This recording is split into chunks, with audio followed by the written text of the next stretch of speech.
삶의 교육과 영적 성장에 대해서 말씀을 나누도록 하겠습니다. 우리 인생은 행복을 추구하는 존재입니다. 우리가 열심히 일하고 또 배우기도 하고 삶의 여러 가지 현장에서 자기 능력과 소질에 맞는 직업을 갖고 일을 하는 것도 행복하게 살기 위함입니다. 그런데 하나님이 보시면 행복한 것이 그렇게 어렵지 않습니다.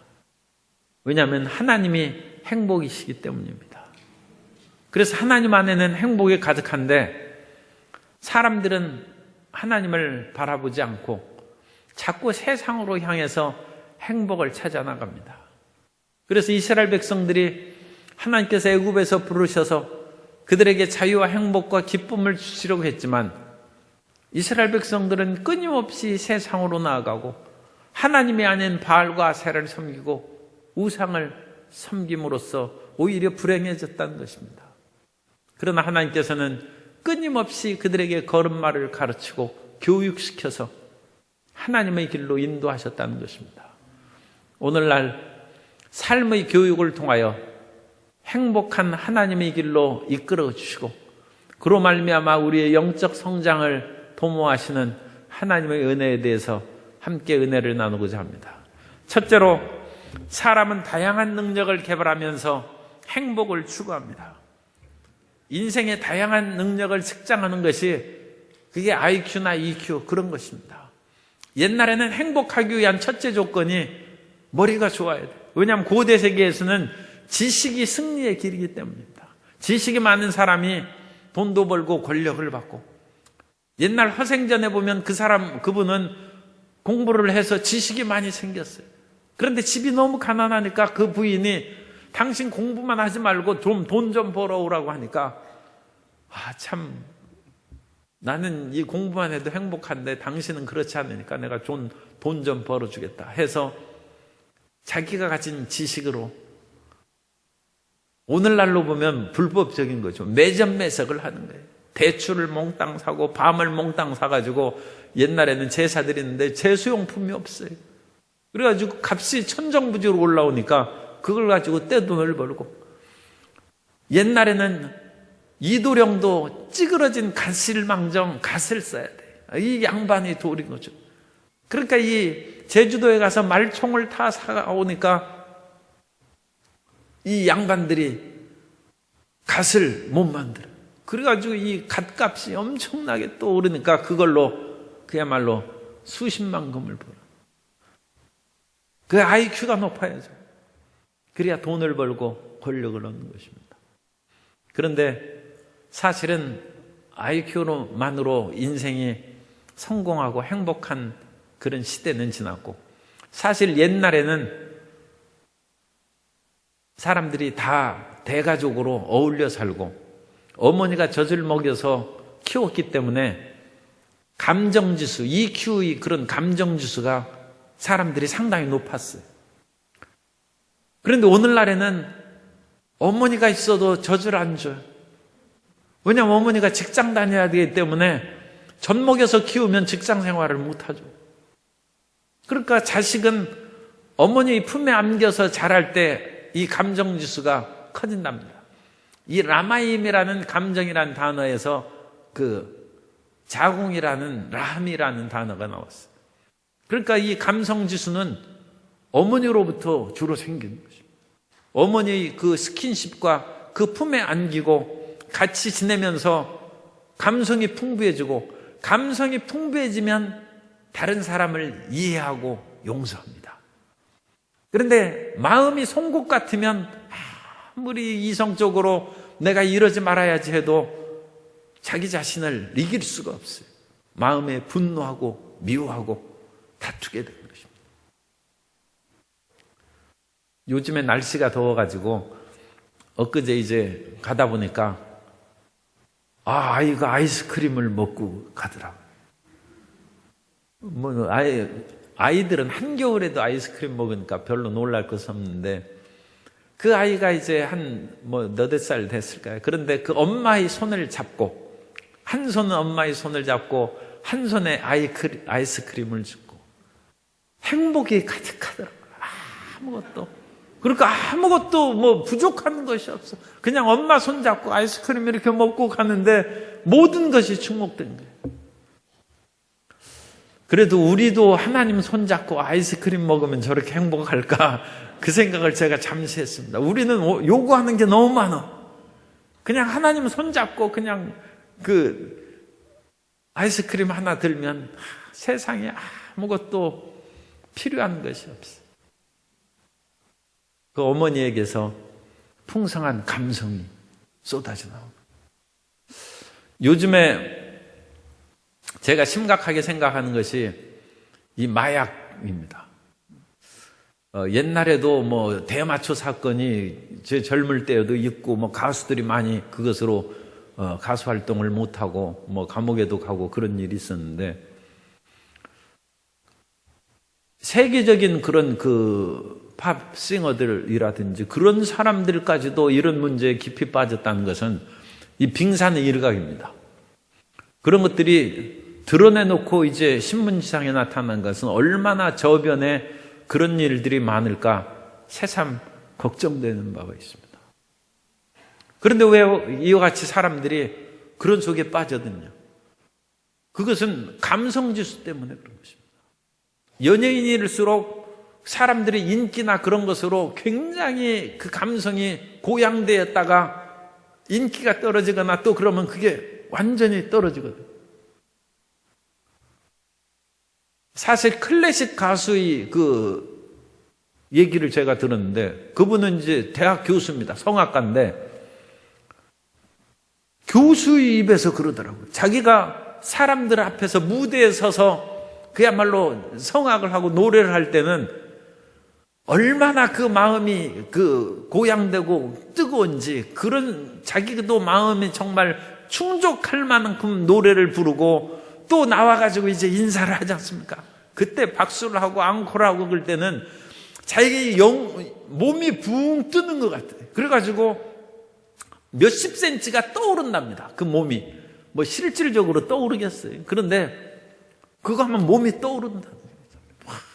해가지고 그 영혼이 떠오르는 것이죠. 그 마음의 감정이 그렇게 고조되어 떠오르는. 그런데 많이 오를수록 떨어지는 그 폭이 크죠. 그러니까 그 갭을, 그 차이를 감당을 못하는. 그래서 그런 마약이라든지 그런 속에 빠져들기가 쉽다는 것입니다. 그러나 이 감정의 풍요함과 또 다른 사람들과 공감을 나누는 그런 감성 지수가 높으면 그런 유혹에 빠지지 않고 이 세상을 행복하게 훨씬 더 살아갈 수가 있는 것입니다. 그래서 오늘날 IQ 가지고는 행복을 다 추구할 수 없어요. 왜냐하면 휴대폰에도 온갖 지식과 정보 모든 것이 있기 때문에 그런 것으로 다 되지는 않죠.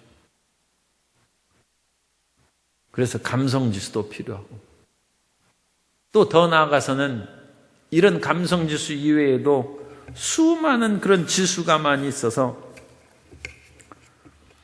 신체지수가 있고 영성지수가 있고 도덕지수가 있고 그런 뭐 다양한 지수, 요즘은 뭐 소셜 코션트에서 사회지수, 그러니까 사회 적응력이라든지 대인관계 그런 것들도 인생을 행복하고 성공하게 하는 그 길로 얘기합니다. 그런데 오늘날 이와 같은 다양한 지수를 얘기하는데 사실은 예수님 당시에도 이와 같은 다양한 지수가 있었던 것 같아요. 그래서 누가복음 5장 22절에 보면 예수는 지혜와 키가 자라가며 하나님과 사람에게 더욱 사랑스러워 가시더라. 그러므로 지혜가 자라난 것은 IQ죠. IQ가 높아지고 키가 자라니까 신체 지수가 높아지는 거죠. 사람이 신체가 건장하면 그 류현진 선수처럼 그와 같이 건장해서 공도 잘 던질 수도 있고 또 몸이 날렵하면 그 소니, 왜 소니라고 하면 그건 이름 바꿔야 돼. 그건 그냥 우리나라 제품이 뭐가 있나요? 그거 하면 일본 사람인 줄 알 거 아닙니까? 어쨌든 간에 그렇게 축구를 잘하고 신체 지수가 높으면 그 탁월성을 인정받아서 행복해질 수 있는 거예요. 그런데 예수님은 지혜와 키가 자라나고 그 다음에 하나님과 사람에게 더욱 사랑스러워 가시더라.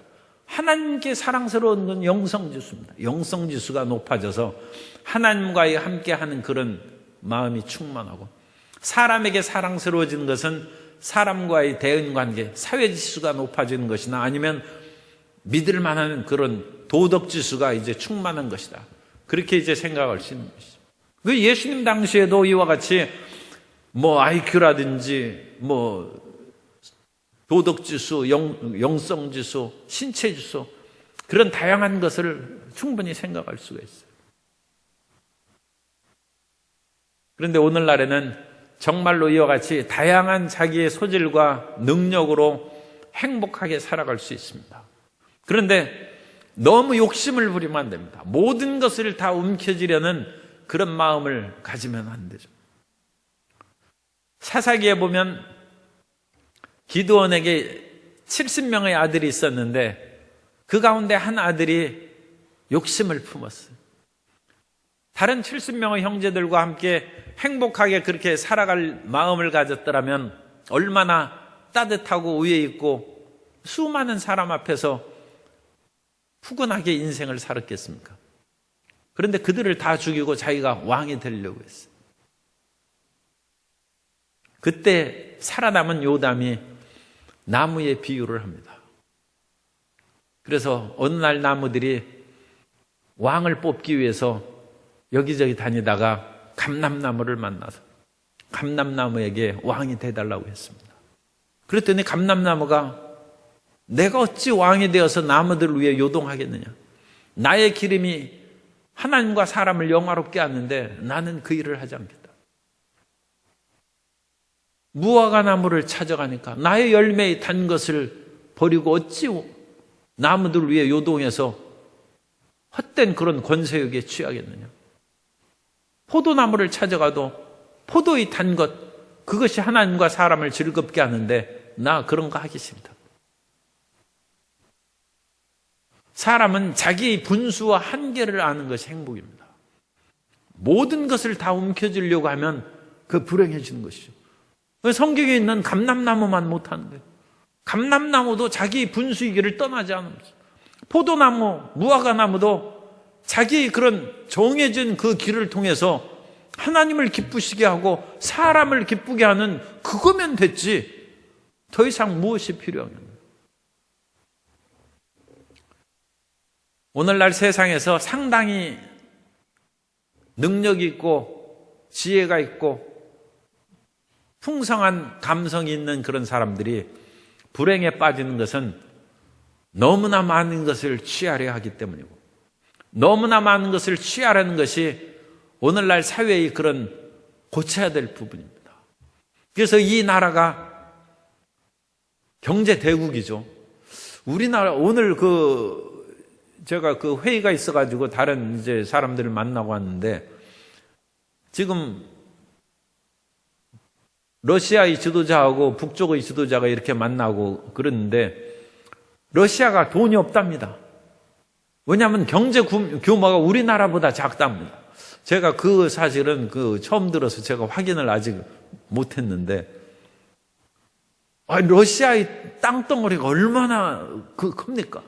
그 시베리아 허벌판 그야말로 블라디보스토크나 어쨌든 연해주에서 한 달을 가면서 카자흐스탄하고 그 지역으로 이제 고려인들을 그렇게 쫓겨 나갔지 않습니까? 그 넓은 시베리아 벌판을 가지고 있는데 돈이 없다는 거예요. 경제력이 없다. 그럼 우리나라 굉장히 잘 사는 것이죠. 우리나라. 이 작은 나라에서. 그런데 우리나라가 행복하지 않다는 거예요. 사람들이. 왜냐하면 더 많이 가져야 돼요. 그런데 더 얼마나 가집니까? 미국만큼 가져야 됩니까?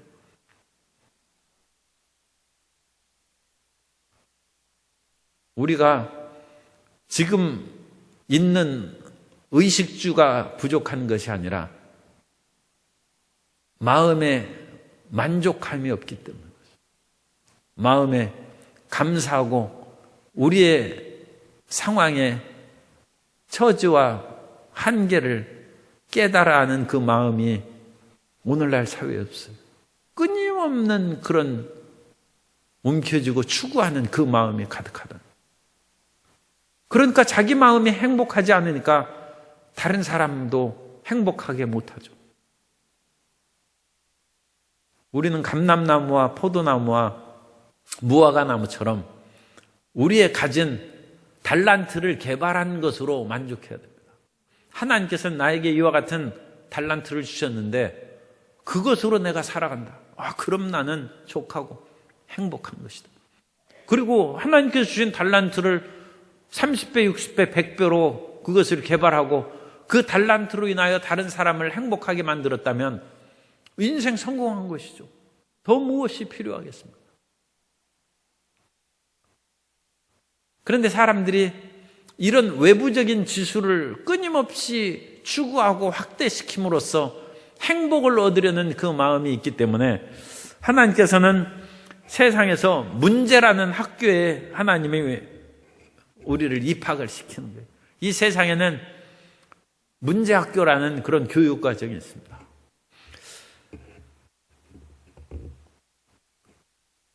그래서 우리가 세상의 웬만큼 모든 것을 추구하고 어느 정도 성공을 했을지라도 만족함이 없이 살아갈 때 하나님께서는 문제학교에 집어넣어가지고 우리가 가졌던 것이 얼마나 소중한 것인가를 깨닫게 하고 또 한편으로는 우리가 그와 같이 삶을 영위해 나아가면서 하나님에 대한 믿음과 영원한 세계에 대한 그런 소망이 없는 사람에게는 세상의 것을 잠시 어둡게 하고 헝클어뜨림으로 하나님에 대한 믿음과 비전을 갖게 해줍니다.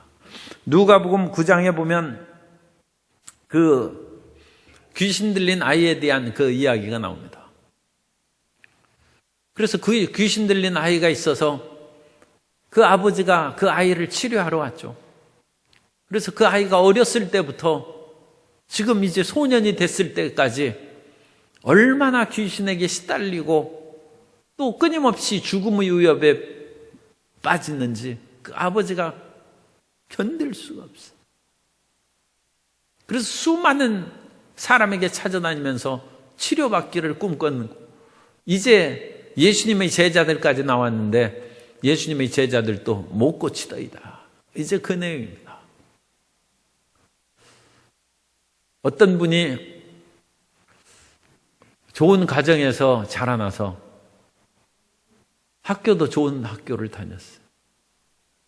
그리고 결혼도 잘했습니다.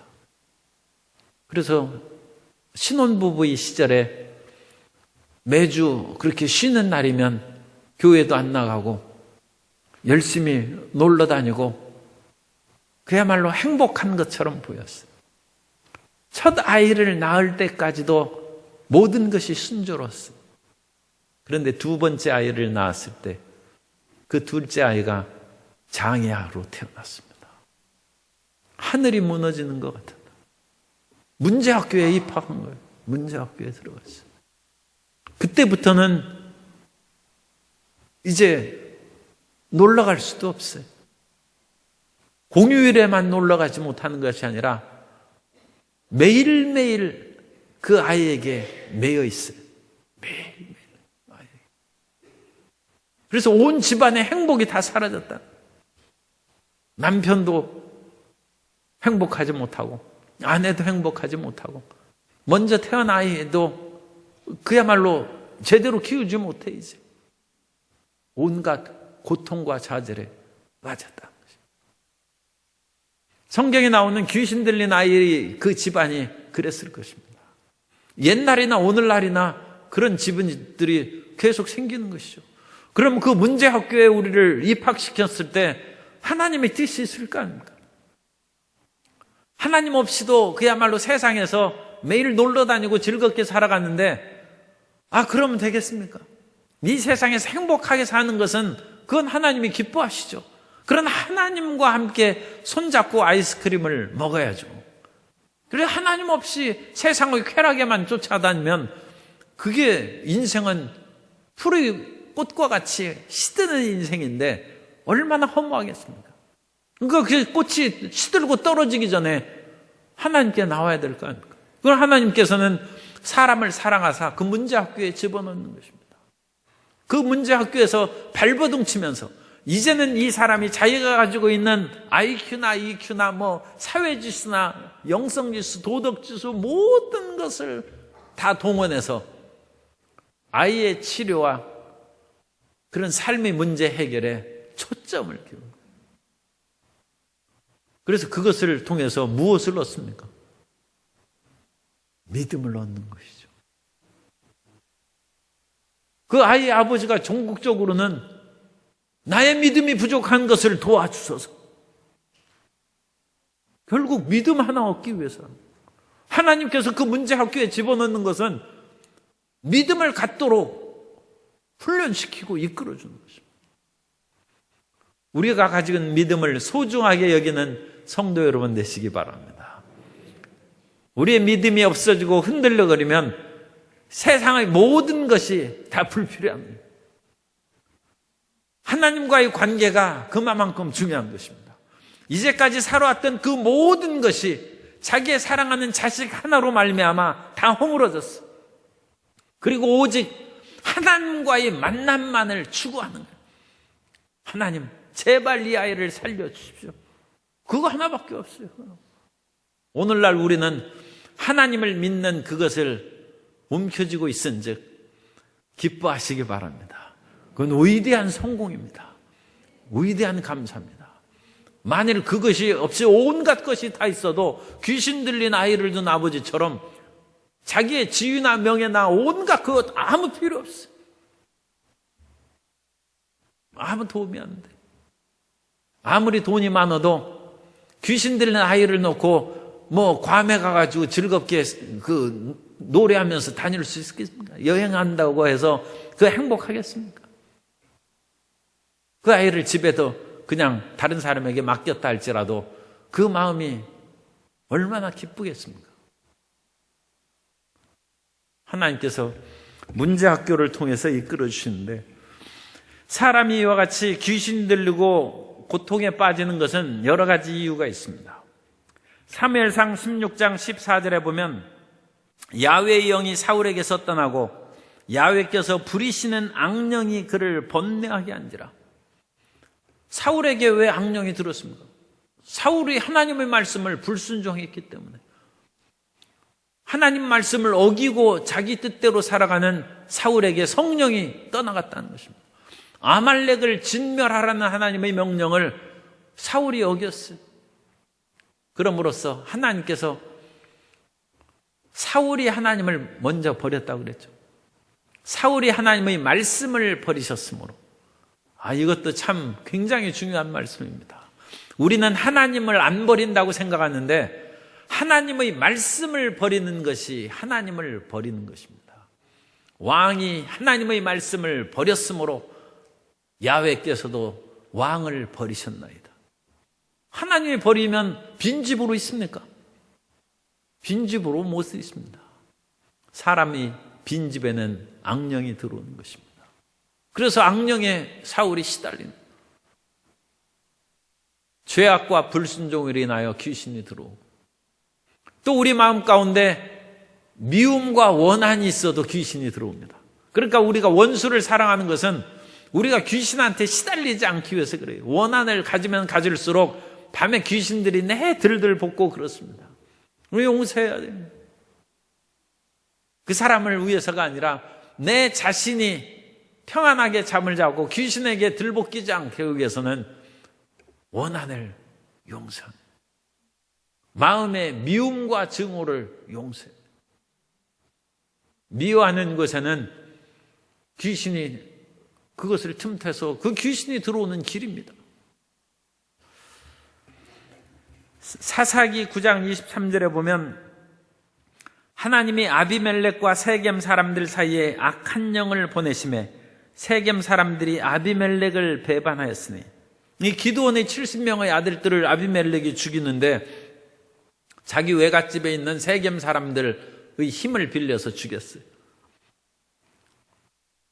그래서 아비멜렉과 세겜 사람은 살인죄를 지었고, 이 두 사람 사이, 아비멜렉과 또 세겜 사람들 사이에는 서로를 시기하고 미움이 가득해져 서로 간에 이제 다툼이 일어나게 된 일이 있고, 악한 영이 그 속에 끼어들게 됐다는 것입니다.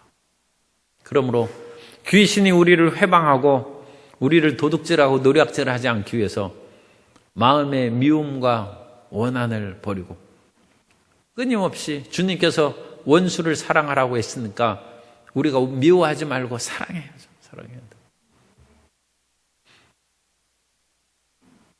그래서 우리가 하나님께 모든 것을 맡기고 전진해 나아가면 귀신이 우리를 노략질할 수 없습니다. 그리고 수많은 죄악들이 이 귀신이 들어오는 통로가 되지만, 그러나 가끔 우리가 모든 분들이 다 죄 짓고 미워하는 것은 아니죠. 가끔은 또 하나님의 영광을 위해서 그러한 일이 있을 수 있어요. 그래서 나면서부터 그 앞을 못 보는 사람이 있었습니다. 요한복음 9장 1절 이하에 보면, 예수께서 길을 가실 때 날 때부터 맹인된 사람을 보신지라. 제자들이 물어 이르되, 랍비여, 이 사람이 맹인으로 난 것이 누구의 죄로 인함이니까? 자기니까 그의 부모니까? 예수께서 대답하시되, 이 사람이나 그 부모의 죄로 인한 것이 아니라 그에게서 하나님이 하시는 일을 나타내고자 하심이라. 그래서 우리가 특별한 죄가 없어도 어떤 고통에 빠지는 그것은 하나님의 일을 드러내기 위해서예요. 시련이 다가옴으로써 우리는 하나님의 일을 드러내는 것입니다. 고통 가운데 하나님의 사랑을 깨닫는 것이고, 주의 위대하신 능력을 체험하는 것이고, 그래서 우리가 어떤 구체적인 죄가 없다 할지라도 하나님께서 우리를 교육시키고 인도하시기 위해서 문제학교에 넣는 것입니다. 그러므로 우리가 삶의 현장에서 우리가 가진 달란트대로 다 모든 것을 이루며 살아갈 때, 그럼에도 불구하고 그 일이 항상 평안하고 행복하지 못하고 어려움에 빠진 것은, 하나님이 나를 특수훈련을 시키는구나. 사람들은 상무대 얘기를 많이 합니다. 그래서 내가 광주에서 산다고 그러면 상무대는 잘 있느냐고 그렇게 얘기하고, 그래서 상무대 이사 갔다고 내가 이제 얘기하고 그러는데, 옛날 오늘 얘기한 분도 그 얘기가 나와서 제가 한 거예요. 기갑학교에 있었답니다. 그래서 3개월 동안 살았기 때문에 자기가 아주 광주에 애정을 갖고 있다고 그렇게.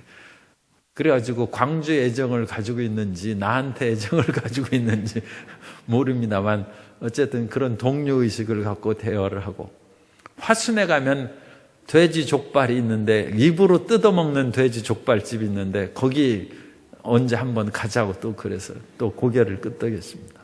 그건 잘라주는 것이 아니라 직접 손으로 그 비닐 장갑을 주고 뜯어먹는, 그래서 그런 데가 있는데 상당히 원시적이긴 하지만 얼마나 맛있는지 잊을 수가 없다고, 그래서 또 그런 얘기를 들었습니다. 그래서 사람들이 어떤 이런 그 문제가 좌절이 있을 때, 하나님께서 나를 그 학교에 보내신 거예요. 특수학교에 보내신 거예요. 기갑학교에 보내시고, 그런 장교의 그런 훈련을 받기 위해서 다 상무대에서 와서 훈련받는 것처럼 우리가 일상적인 그런 것은 다 통과했기 때문에 하나님께서 이 고난의 문제학교에 보내셔서 무엇을 위해서? 우리의 영성을 진작시키고 성장시키기 위해서. 그러므로 우리가 어린아이 상태로 천국에 가는 것이 아니라 성인이 되고 빛난 상태로 찬란한 하나님의 영광을, 그 천국에, 이 땅에서 자라난 것을 가지고 천국에서 그대로 나타나는 것입니다. 그래야지 천국에서도 우리가 계속해가지고 영화로운 단계로 성장한다면 여기서 놀죠 뭐. 살지 뭐하러 그렇게 열심히 애쓰면서 믿겠어요. 천국 가서 그냥 성장하면 되지. 그러나 그렇지 않습니다. 이 땅에서 하는 그 모든 것을 죽으면 그게 딱 굳어지는 거예요. 더 이상 그것이 끝납니다. 그래서 하나님께서는 이 땅에서 끊임없이 우리를 교육시키는 거예요. 끊임없이 더 큰 꿈과 비전을 갖고, 우리가 사업을 하고 여러 가지 일을 할 때도 더 크고 더 풍요로운 사업장을 만들고 더 풍요로운 집, 더 아파트 평수도 늘리고 그런 것처럼 우리가 구체적인 그런 꿈과 목표가 이 땅에서 있지 않습니까? 그런 것처럼 하나님께서는 천국에서 우리가 살아갈 그 삶을, 꿈을 가지고 늘리라는 것입니다. 그래서 하나님께서 우리를 고난의 학교, 문제 학교에 집어넣는 것입니다. 그리고 거기에서 특수 훈련을 3개월, 6개월 받으면 특수부대죠. 저는 군인을 한 달밖에 훈련 논산에서 안 받았어요. 그래서 나는 평범한 군인 생활을 했어요.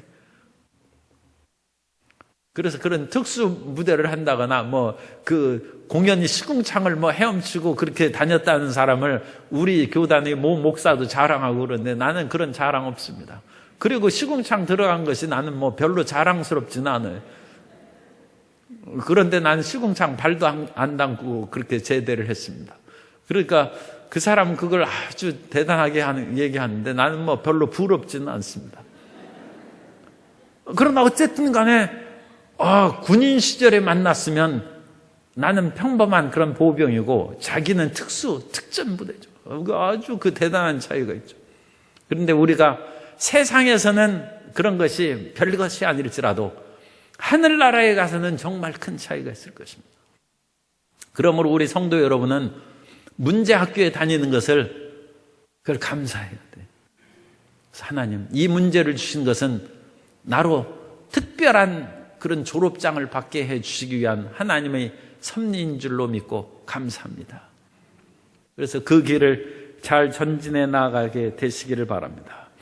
이 문제 학교를 다니면서 중요한 그런 것은 기도의 용사가 되는 것입니다.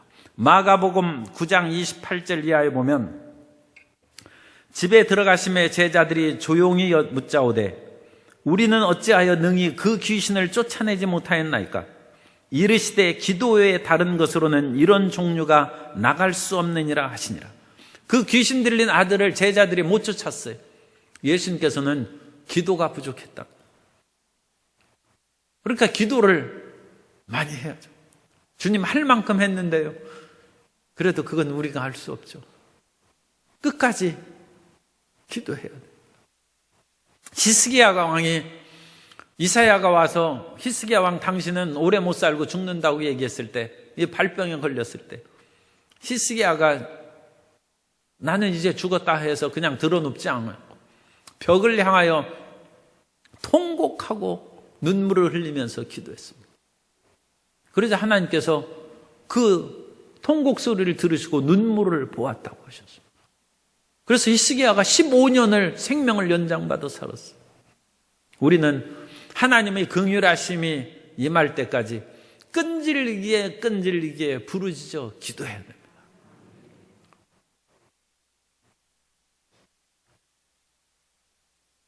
요즘에 통곡하고 기도한 사람이 별로 없어요. 그래가지고 다들 믿음이 충만해서 고난의 학교를 졸업을 했는지 아니면 통곡 기도를 못하는 것인지 그거 알 수가 없어요. 답답하면 통곡하고 부르짖죠. 그리고 우리 순복음교회는 부르짖고 통곡하는 그것을 뭐라고 하지 않습니다. 다른 교판에서는 그 큰 소리로 기도하다가 사실 실례죠. 남의 교회 가서 내가 그렇게 큰 소리를 젊을 때니까 그렇게 또 그래가지고 쫓겨났어요. 시끄럽게 하지 말라고 그래가지고. 그러나 우리 교회는 그렇지 않습니다. 하나님의 교회에 와서 울부짖지 않으면 어디 가서 울부짖겠습니까? 사람에게 울부짖으면 공연히 망신당하고 오히려 비웃음을 받을 수도 있어요. 그러나 하나님 앞에 부르짖는 것은 우리가 듣기에 조금 시끄러워도 지금 하나님 앞에 부르짖는데 감히 말을 못하죠. 그래서 우리는 통성기도 할 때 특히 통성기도 하고 그 공중 예배가 이제 진행되는 이외의 그런 시간에는 얼마든지 부르짖어 기도하고 통곡하고, 그래서 히스기야 왕처럼 응답받고 치료받고 생명이 연장되는 복을 누리게 되시기를 예수님 이름으로 축원합니다. 세 번째로, 우리는 문제학교를 통하여 영적 성장을 이루어야 됩니다. 그래서 이 문제학교는 이제 우리가 대학원에 다니는 거나 마찬가지예요. 그래서 나는 보통 평범하게 엄마 손잡고 다니는 초등학교 벌써 준비하고, 나는 지금 혼자 비바람을 치면서 눈물알을 걷는 고난의 대학원을 다닌다. 그 수준이 높은 거예요. 그러니까 평안하게 엄마 손잡고 아이스크림 먹던 그 사람하고 부러워할 거 없어요. 그리고 그런 분들이 눈물과 통곡하는 사람을 보고 어찌 하나님을 믿어도 좀 조용히 믿지 않고 저렇게 믿나? 그 사람 대학원생이에요. 공연히 초등학교 아이스크림 먹는 사람하고 자기하고 비교하면 안 돼. 그래서 이 고난의 문제학교를 통하여 영적 성장을 하나님께서 이루어 주십니다. 베드로전서 4장 12절 이하에 보면, 사랑하는 자들아, 너희를 연단하려고 오는 불시험을 이상한 일을 당하는 것 같이 이상히 여기지 말고 오히려 너희가 그리스도의 고난에 참여하는 것으로 즐거워하라. 이는 그의 영광을 나타내실 때 너희로 즐거워하고 기뻐하게 하려 함이라. 그래서 불시험을 이상한 일을 당하는 것 같이 이상하게 생각하지 말라는 거예요. 그럼 불시험이 믿는 사람에게 당연하다는 것이죠. 그러니까 이 불시험은 불시험을 견딜 만한 사람에게 불시험을 줘야죠. 그 사람은 어느 정도 성숙한 사람입니다. 그래야지 성장하지도 않은 사람에게 불시험 냈다가는 하나님에 대한 믿음이 흔들거리고 교회에 나오겠습니다. 그러므로 이 문제학교 시험 대학원에 다니는 사람은 상당한 수준, 그리고 그와 같은 시험 당하는 일이 이상한 것이 아니라는 것입니다. 그리고 고난이 클수록, 시련이 클수록 하나님께서 더 큰 영광을 받으시고 더 크고 위대한 하나님의 일을 나타내 주실 줄 믿습니다. 그래서 사람이 깊이 땅을 파면 팔수록 더 높은 건물을 짓는 것이죠. 그런 것처럼 고난의 깊은 골짜기를 지나간 사람이 고난을 당하는 사람을 이해합니다. 그래서 헨리 나우엔이 유명한 말을 했어요. 그 책의 제목입니다만, 상처받은 치유자. 그 사람이 상처를 받으면 받을수록 그 상처를 통하여 상처받은 다른 영혼을 치유하는 간절함이 생기고, 그 사람을 이해하고 부르짖어 기도할 수 있는 치유자가 된다는 것입니다. 그러므로 우리는 무감각하게 사는 사람이 되지 말고 더 다른 사람을 이해하고 공감하는 하나님의 자녀가 되고, 나의 고통을 통하여 다른 사람에게 위로와 치료를 베푸는 하나님의 일꾼이 되시기를 예수님 이름으로 축원합니다. 그러므로 우리가 시험 학교에 다닐 때, 옛날에 학교 가기 싫어가지고 그냥 미적미적 해가지고 학교 대문에, 학교 정문에 들어가는 것을 무슨 도살장에 끌려가는 것처럼 그렇게 하지 말고 이 시험 학교를 담대히 걸어가요. 담대히. 그래서 시험 학교 다니는 것을 인정해야 돼요. 하나님, 나는 이 시험 학교 도저히 못 다니겠습니다. 그 원망하고 불평하면 안 돼요. 하나님께서 보내시고 하나님께서 만드신 것인데 그걸 왜 원망하고 불평합니까? 이스라엘 백성들이 광야의 시험 학교를 다녔는데 이스라엘 백성들이 철저히 실패했어요. 우리는 성경을 통해서 그와 같은 일을 우리 삶 가운데 반복해서는 안 됩니다. 하나님께서 아시는 광야 학교를, 거기에는 그야말로 먹을 것도 없고 채소도 없고 수박이나 과일이나 참외나 마늘 아무것도 없고, 그러나 만나밖에 없다. 하나님께서 굶어 죽이시진 않죠. 하나님께서 만나와 메추라기도 주시고 또 물도 주시지만 애굽에서의 다양한 그런 것은 없어요. 시험학교 다니니까. 훈련받을 때는 그런 것을 잘 안 주죠. 그래가지고 훈련받을 때는 사람들이 사탕을 그렇게 또 먹고 싶어 하고 그러죠. 그런데 나는 한 달밖에 훈련 안 받았는데도 불구하고 오늘날까지 군번을 외우고 있어요. 그거 보면 사람이 이 훈련이 중요한 거예요. 그런데 전화번호는 잊어버렸어요.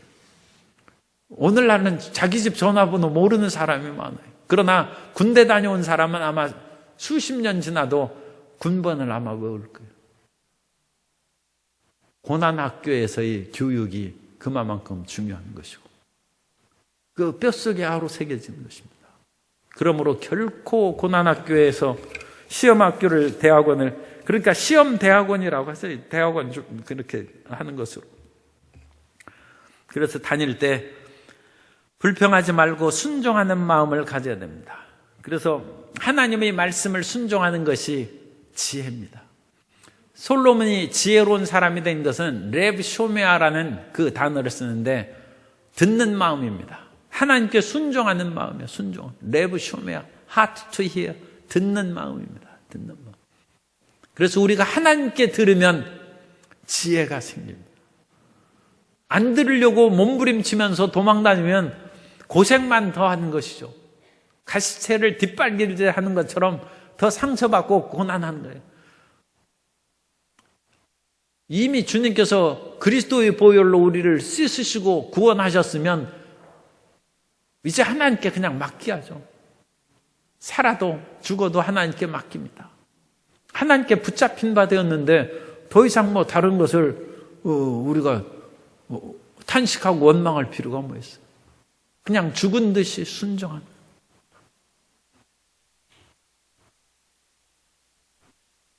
사람들이 싸우는 것은 자기 주장이 남아서 그렇습니다. 그래서 요즘에는 누가 얘기하면 그렇죠 하고 이제 내가 무조건 그냥 수긍하려고 그렇게 노력하고 있어요. 그리고 하나님 그것이 그 훈련을 하니까 세상의 여러 가지 일에 대한 하나님의 뜻을 보면 금방 순종하고 그 아멘이 되는 거예요. 하나님께 순종해요. 시험학교에서 하나님의 순종을 배우시는 성도 여러분 되시기를 주님의 이름으로 축복합니다. 그 훈련이 되면 성령께서 우리에게 끊임없이 말씀하시는 그 음성에 순종하게 됩니다. 성령님이 우리 안에 거하시는 줄 믿습니다. 성령님께서 항상 우리를 인도하시죠. 그런데 성령님께서 인도하시는데 우리가 우리 삶의 모든 것이 열리고 평안하지 않는 것은 조금 그렇지 않은 분이 많이 있습니다만 적지 않은 경우에는 성령의 음성에 불순종하기 때문에 그래요. 그리고 불순종을 여러 번 하면 성령님께서 말씀 안 하십니다. 그러면 그 마음이 강팍해집니다. 그러나 우리가 성령님께 순종하고 귀를 기울이면 성령님께서 항상 우리에게 말씀하십니다. 따라서 하세요. 내 안에 계신 성령님께서 항상 말씀하십니다. 항상 내 길을 인도해 주십니다. 그러므로 순종해야 합니다. 그래서 고난의 학교는 순종 학교로 나가는. 그래서 고난의 학교에 패스하는 것은 순종 시험에 합격하는 것입니다. 그래서 하나님의 그 말씀에 온전히 순종해서 나아가면 주님께서 우리를 이끌어 주시고 우리는 믿음의 길로 이제 나아갈 수 있습니다. 마태복음 17장 20절에 보면 이르시되 너희 믿음이 작은 까닭이니라 진실로 너희에게 이르노니 만일 너희에게 믿음이 겨자씨 한 알만큼만 있어도 이 산을 명하여 여기서 저기로 옮겨지라 하면 옮겨질 것이요 또 너희가 못할 것이 없으리라.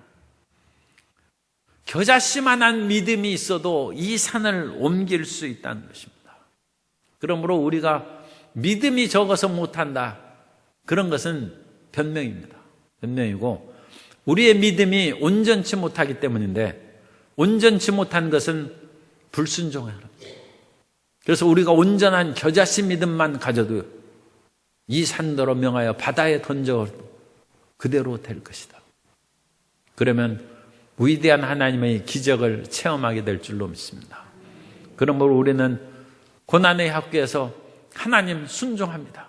그래서 오늘은 좀 그런 기도를 해보세요.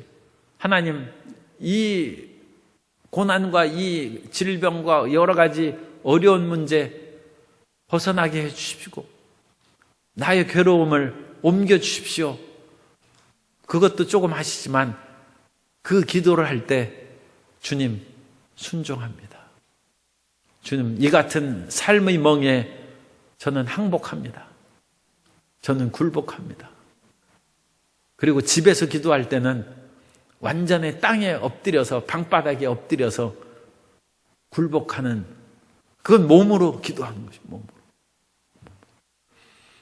유대인들이 기도하는 그 방법에 서서 손을 들고 기도하는 방법이 있지만 완전히 땅바닥에 딱 엎드리는 기도가 있어요. 유대인, 이스라엘의 성경적인 기도 방식. 무릎을 꿇고 이렇게 서서 손을 올리는 기도도 있고, 온전히 서서 기도한, 완전히 땅에 엎드려가지고 얼굴을 땅에 대고 그렇게 기도합니다. 그래서 그 굉장히 의미가 있습니다.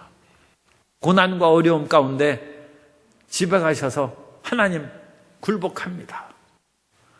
참 굴복한다면 그런 용어는 잘 안 쓰는데 하나님께는 써도 된다고 생각하고, 또 안 믿는 사람은 예수님 믿는데 하나님께 굴복한다니까 무슨 너무 노예 근성이 있다 그런 식으로 비판할까 싶어가지고 그런 표현을 우리가 잘 안 쓰고 그냥 순종합니다 그렇게 쓰죠. 순종합니다. 그런데 굴복합니다. 하나님, 저는 하나님 앞에 항복합니다. 그래서 그 믿음을 온전하게 가져서 그 믿음으로 하나님의 위대한 기적을 체험하고 시험 학교를 졸업하고, 시험 학교가 졸업이 되는지는 그것은 잘 모르겠습니다. 우리가 이 땅에 살아갈 때는 계속 있을지도 모르겠습니다만 그래도 워낙 성적이 좋으면 하나님이 졸업시켜 주지 않겠습니까? 그죠? 하나님께 워낙 순종하고 딱 굴복하는데 더 이상 시험 학교 다닐 필요 없다 해결해 주시면 우리의 앞길은 탄탄대로가 열릴 것이고 하나님의 행복이 충만한 복된 삶을 살게 될 줄로 믿습니다. 우리 인생이 행복을 향하여 나아가는데 참 행복을 얻는 것은 하나님의 품으로 돌아가는 것입니다. 우리는 행복을 찾고자 이 세상에서 물질을 추구하고 권력을 추구하고 세상으로 향하여 그것이 세상의 바알과 아세라를 섬기는 것입니다. 그러나 하나님, 그런 속에서는 행복이 없어요. 그러니까 하나님께서는 그러지 말라는 것입니다. 그러지 말고 하나님께로 돌아오라. 그래서 사랑의 줄로 매어서 그들을 이끌고 그 앞에 먹을 것을 주면서 하나님의 품으로 인도하셨다는 것입니다. 오늘 주님께서 우리의 삶을 통하여 인도하시는 그 교육에 잘 순응하여 다니시고, 특별히 이와 같은 문제학교, 고난의 학교를 다니시면서 원망과 불평하지 말고 하나님께 순종하여 주님의 인도하심을 받고 문제학교를 졸업하는 영광을 얻게 되시기를 예수님의 이름으로 축원합니다.